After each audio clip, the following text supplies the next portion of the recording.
जय हरि श्री विष्णु। आज के वीडियो में आप जानेंगे श्रावण मास पुत्रदा एकादशी व्रत कब रखा जाएगा, व्रत का शुभ मुहूर्त क्या रहेगा, पारण किस समय किया जाएगा, व्रत कैसे करें, पुत्रदा एकादशी क्यों मनाई जाती है और आज के दिन कौन सी कहानी सुनी जाती है जिससे भगवान श्री हरि विष्णु के साथ माता लक्ष्मी की कृपा भी प्राप्त होती है। संतान सुख, बच्चे की खुशहाली और तरक्की, उसे हर संकट से बचाने के लिए साल भर में कई व्रत रखे जाते हैं। उन्हीं में से एक है सावन मास के पुत्रदा एकादशी। सभी एकादशियों का अपना महत्व होता है।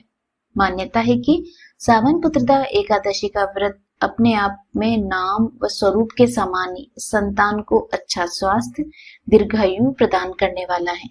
वहीं जिसके संतान ना हो, इस व्रत के प्रभाव से उसे भगवान श्री हरि विष्णु की कृपा से संतान की प्राप्ति भी होती है। श्रावण मास में पुत्रदा एकादशी व्रत कब रखा जाएगा? सावन माह के शुक्ल पक्ष की एकादशी तिथि 15 अगस्त 2024 को सुबह 10:26 पर शुरू होगी और 16 अगस्त 2024 को सुबह 9:39 पर इसका समापन होगा। एकादशी व्रत उदया तिथि से ही मान्य होता है, इसलिए सावन पुत्रदा एकादशी व्रत 16 अगस्त 2024 को ही रखा जाएगा। पूजा का मुहूर्त सुबह 5:51 से 10:47 तक है। व्रत पारण का समय 17 अगस्त 2024 को सुबह 5:51 से 8:05 तक है। क्यों मनाई जाती है सावन पुत्रदा एकादशी? शास्त्रों के अनुसार एकादशी का व्रत सभी व्रतों में श्रेष्ठ माना गया है। जो व्यक्ति को ऐश्वर्य, संतति, स्वर्ग, मोक्ष सब कुछ पाना है तो उसे यह व्रत अवश्य करना चाहिए। इस दौरान जगत के पालनहार श्री हरि विष्णु की पूजा की जाती है। कहते हैं कि उनकी कृपा के बिना कुछ भी संभव नहीं। सावन पुत्रदा एकादशी का व्रत कैसे करें? सावन पुत्रदा एकादशी का व्रत रखने वाले लोगों को व्रत से पूर्व दशमी के दिन ही सात्विक भोजन करना चाहिए। व्रती को संयमित और ब्रह्मचर्य का पालन करना चाहिए। सुबह स्नान करने के बाद व्रत का संकल्प लेना चाहिए। संकल्प लेने के लिए अपने नाम, गोत्र व स्थान का उच्चारण करें। भगवान श्री हरि विष्णु का जिस भी उद्देश्य से आप ये व्रत कर रहे हैं, भगवान श्री हरि विष्णु से कहें। उसके पश्चात गंगा जल, तुलसी दल, तिल, फूल और पंचामृत से भगवान नारायण की पूजा करें। संध्या काल में दीपदान के बाद फलाहार कर सकते हैं और भगवान श्री हरि विष्णु को तुलसी दल अवश्य समर्पित करें। व्रत के अगले दिन द्वादशी तिथि पर किसी जरूरतमंद व्यक्ति को भोजन कराकर दान दक्षिणा देकर विदा करें। फिर इसके बाद व्रत का पारण करें।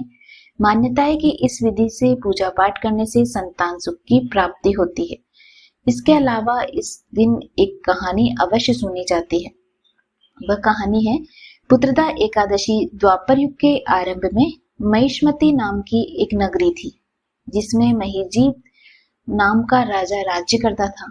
लेकिन पुत्रहीन होने के कारण राजा को राज्य सुखदायक नहीं लगता था। उसका मानना था कि जिसके संतान ना हो उसके लिए लोक और परलोक दोनों ही दुखदायक होते हैं। पुत्र सुख की प्राप्ति के लिए राजा ने अनेक उपाय किए, परंतु राजा को पुत्र की प्राप्ति नहीं हुई।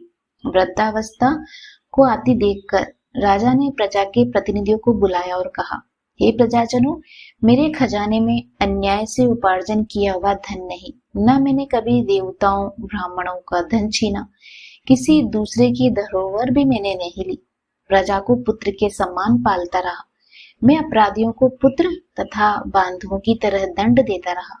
कभी किसी से घृणा नहीं की, सबको सम्मान देता रहा, सज्जनों की सदा पूजा की। इस प्रकार धर्मयुक्त राज्य करते हुए मेरे संतान नहीं, सो मैं अत्यंत दुख पा रहा हूँ। इसका क्या कारण है?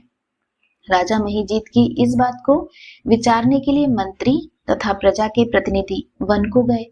वहां बड़े बड़े ऋषि मुनियों के दर्शन किए। राजा की उत्तम कामना की पूर्ति के लिए किसी श्रेष्ठ तपस्वी को देखते फिरते रहे। एक आश्रम में उन्होंने एक अत्यंत वयोवृद्ध, धर्म के ज्ञाता, बड़े तपस्वी, परमात्मा में मन लगाए हुए, सनातन धर्म के गूढ़ तत्वों को जानने वाले, समस्त शास्त्रों के ज्ञाता महात्मा लोमश मुनि को देखा, जिनका कल्प के व्यतीत होने पर एक रोम गिरता था। सभी ने जाकर ऋषि को प्रणाम किया। उन लोगों को देखकर मुनि ने कहा, आप किस कारण से आए हैं? निसंदेह मैं आप लोगों का हित करूंगा। मेरा जन्म केवल दूसरों के उपकार के लिए ही हुआ है, इसमें संदेह नहीं। लोमश ऋषि के ऐसे वचन सुनकर सब लोग बोले, हे महर्षि, आप हमारी बात जानने में ब्रह्म से भी अधिक समर्थ हैं, अतः आप हमारे संदेह को दूर कीजिए। महिष्मती पुरी का धर्मात्मा राजा महीजीत प्रजा का पुत्र के समान पालन करता है, फिर भी वह पुत्रहीन होने के कारण दुखी है। उन लोगों ने आगे कहा कि हम लोग उनकी प्रजा हैं, अतः उनके दुख से हम भी दुखी हैं। आपके दर्शन से हमें पूर्ण विश्वास है कि हमारा यह संकट अवश्य दूर होगा, क्योंकि महान पुरुषों के दर्शन मात्र से अनेक कष्ट दूर हो जाते हैं। अब आप कृपा करके राजा के पुत्र होने का कुछ उपाय बताइए। ये वार्ता सुनकर ऋषि थोड़ी देर के लिए नेत्र बंद किए।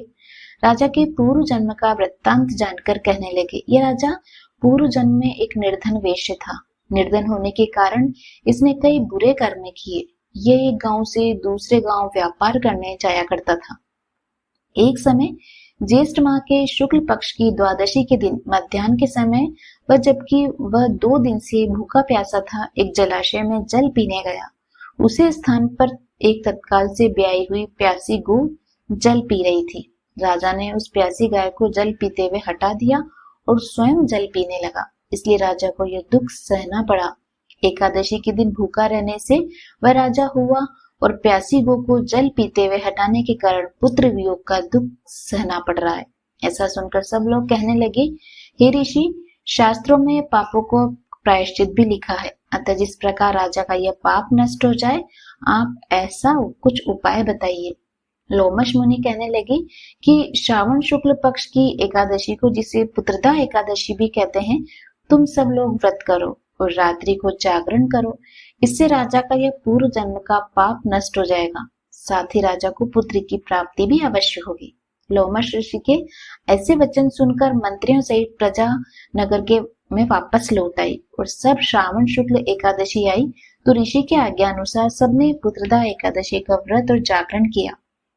इसके पश्चात द्वादशी के दिन इसके पुण्य का फल राजा को दिया गया। उस पुण्य के प्रभाव से रानी ने 9 महीने के पश्चात एक तेजस्वी पुत्र को जन्म दिया। इसलिए है राजन, इस श्रावण शुक्ल एकादशी का नाम पुत्रदा पड़ा। अतः संतान सुख की इच्छा रखने वाले इस व्रत को अवश्य करें। इसके महात्म्य को सुनने से मनुष्य सब पापों से मुक्त हो जाता है। इस लोक में संतान सुख को भोगकर परलोक में स्वर्ग को प्राप्त करता है। आशा करती हूँ आपको यह कहानी पसंद आई होगी। अगर आपको यह कहानी पसंद आई और आप इस चैनल से नए जुड़े हैं तो इसे लाइक व सब्सक्राइब अवश्य कीजिएगा। आप सभी सुखी और स्वस्थ रहें। धन्यवाद।